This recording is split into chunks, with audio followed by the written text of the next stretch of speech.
This year, we're getting an extra week of football, an extra week of hits, an extra week of fantasy football, but also possibly an extra week of injuries. How is this extra week of football actually affecting how you draft players and who you draft? Okay. So as far as like how it's affecting draft, I mean that's a very complicated central discussion. But I think that it is something that has been very underrated and not talked enough about. I think that extra week is going to I have think people forgot about it, to be honest with you. It is going to have a significant impact in so many ways. And how you navigate this extra game, this 18-week season, how you navigate buys now entering the fantasy playoffs and entering the FFPC and NFFC tournament, it's going to be very, very tough. But there are a number of different things that have kind of gone through my mind when I've thought about this extra season. You know, the first is the extra game. The first is, what are teams doing to prepare, or how are teams approaching and thinking about having an extra game? And I think from a standpoint of the running back position, I think teams are going to go into this season with the thought and the mindset that we can't just run our guys into the ground. I don't think we're going to be seeing running backs coming out and getting 25 plus carries, 30 plus carries in a game.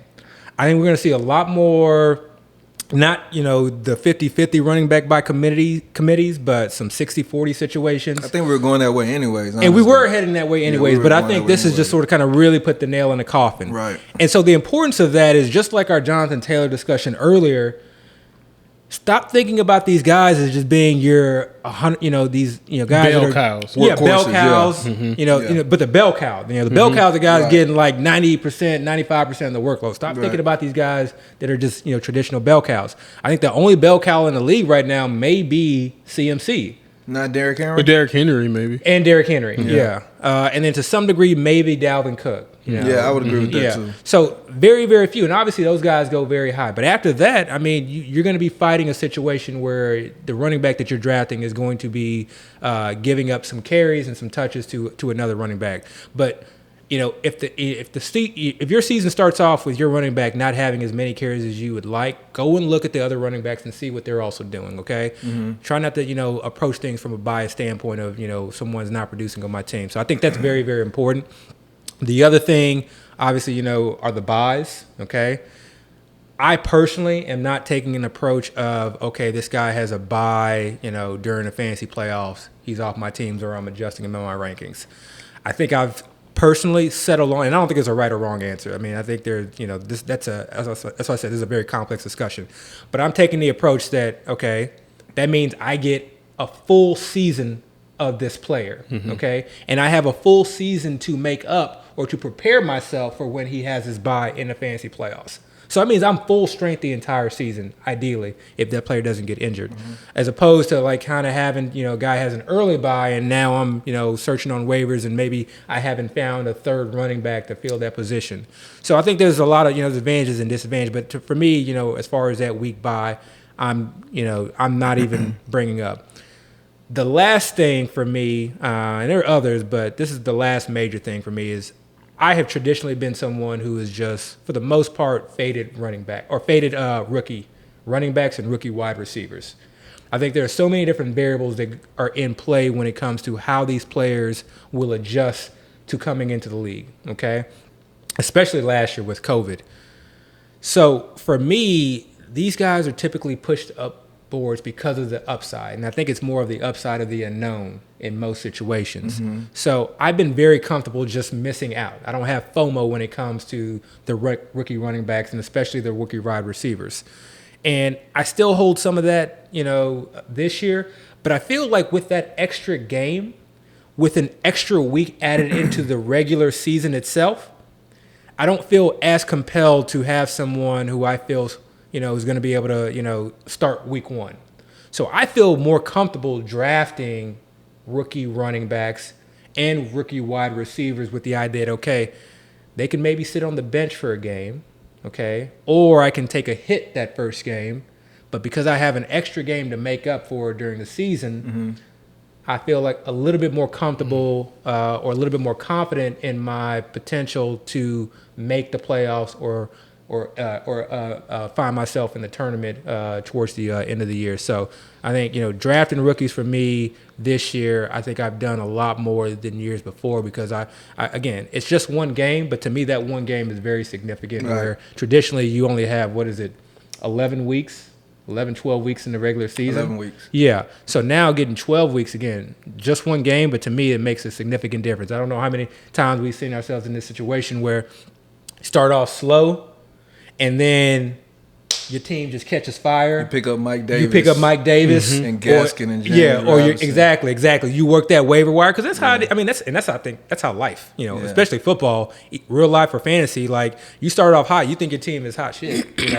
You may not just be sitting back, but you're feeling very comfortable with your team. Why make a change? NFL teams probably do that too. Okay, and then if you're struggling, you're probably grinding more. You're hitting the waiver wires more, using more of your waiver bucks. Right. And NFL teams, from an NFL standpoint, are making changes and adjustments because they feel like what they've been doing has not been working. So, so for me, again, that extra week, I think, adds quite a bit. So, when because we actually kind of slightly brought this up in our group chat last week, and when we start talking, because honestly, like I said, people probably forgot about it because I'm part of people.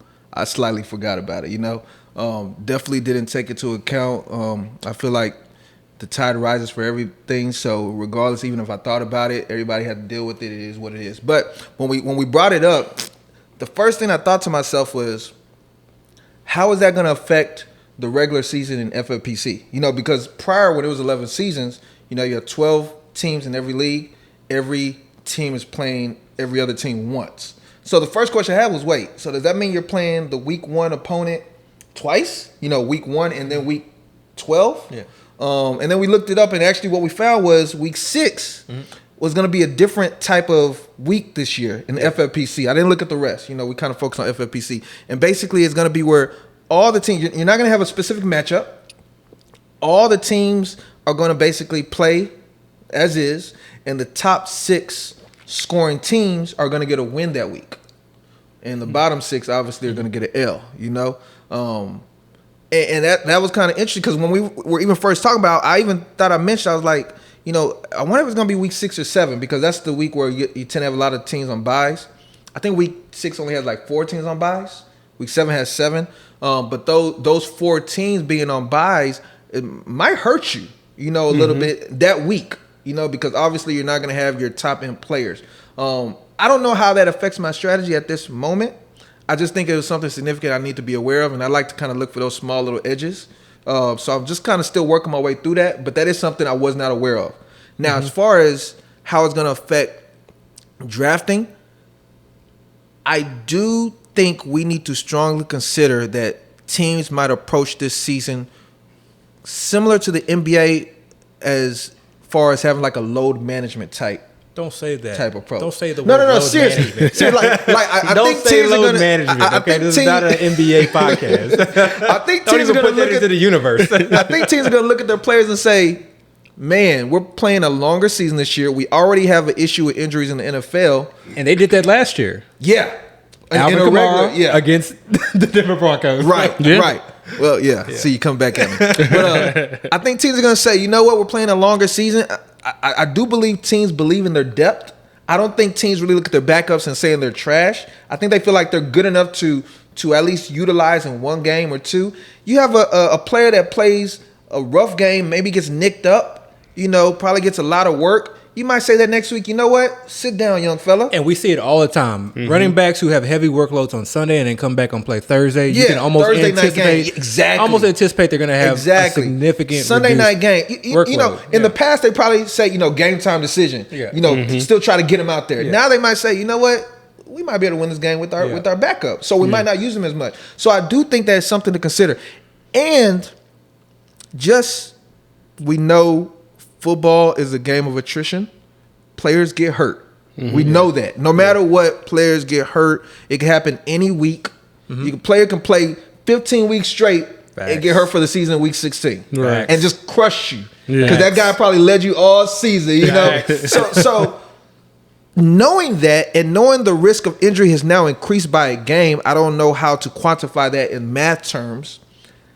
My approach this year, especially drafting now, is to try to load up on these backup running backs late in the draft. Because we don't know what's going to happen. These backup running backs that have literally no value right now could be weekly rushing leaders come week 6. And that's the thing, too. And I think that's a great point. But I want to just add one thing to that. And, man, I'm scared to say this. Or I don't want to say We'll it. bleep it out. No, go ahead. Bleep it out. Yeah, just like we bleeped out the... if you're going to draft a backup running back, understand that you're drafting him with very little value, right? Yeah. So Almost zero, if not. If you don't feel like you're someone who can hold on to that player for 10 plus weeks, then you may want to consider going elsewhere. Yeah. Okay. Now I understand there's situations happen where you have to let a player go, but with some of these guys, you have to practice patience. And I think I had Tony Pollard last year, and I only started Tony Pollard I think once all season. The playoff, I remember. And it was in the fantasy. Yeah. The one game Zeke finally sat down. The one game he finally sat down, and I had him. And you know what's crazy? That point that you're making, I see people take these flyers late in their drafts, and I don't want to say I cringe, but I kind of think to myself, when it is time to start those waiver runs, those are going to be the first players they drop in their waiver runs. I don't think people really get unless they're expecting a major injury to happen in the preseason or prior to week 1. But once waivers start to kick in, you got to let go of somebody, right? You know, and it ain't going to be your kicker and your defense. So even if you're taking your kicker, your defense round 19 and 20, you're not dropping them. And if you do drop them, you're dropping them for a replacement of the same position. So it's really those picks, 18, 17, 16, just depending on how many waiver pickups you want to pick, that you're going to end up dropping. So you have to understand like what you're getting to. If you're going to pick these players up that are flyers late in the draft, if you're going to be patient, like what Abby's saying, you have to understand you can't just drop on week 1. And if you are planning on dropping on week 1 for a waiver pickup, then it's kind of pointless to even pick them up. But doesn't that mean that you have to hit on a certain amount of players to be able to hold on to a Tony Pollard, right? Like, man, we say it all the time. Like, the players you draft in rounds 3 or 4 for the most part are going to pan out. Okay, maybe they don't exceed your expectations. Okay, maybe some exceed beyond your expectations, but those are pretty straightforward rounds. It's really those mid to later rounds where really you make a significant amount of difference. And yes, I think to win you have to hit in those positions, especially in a format like FFPC where you're starting 2 flex positions. Okay, that's if it was only the less positions you have to start, the greater. The easier it is to just make sure you hit on your early picks and that be it. And the more chance and the more, the less parity, or I guess the more parity maybe, I don't know. But I think there's less skill involved, I think the more positional players that are rostered, the more skill that is required, from a fantasy. As far as who to start and sit and everything. I got you.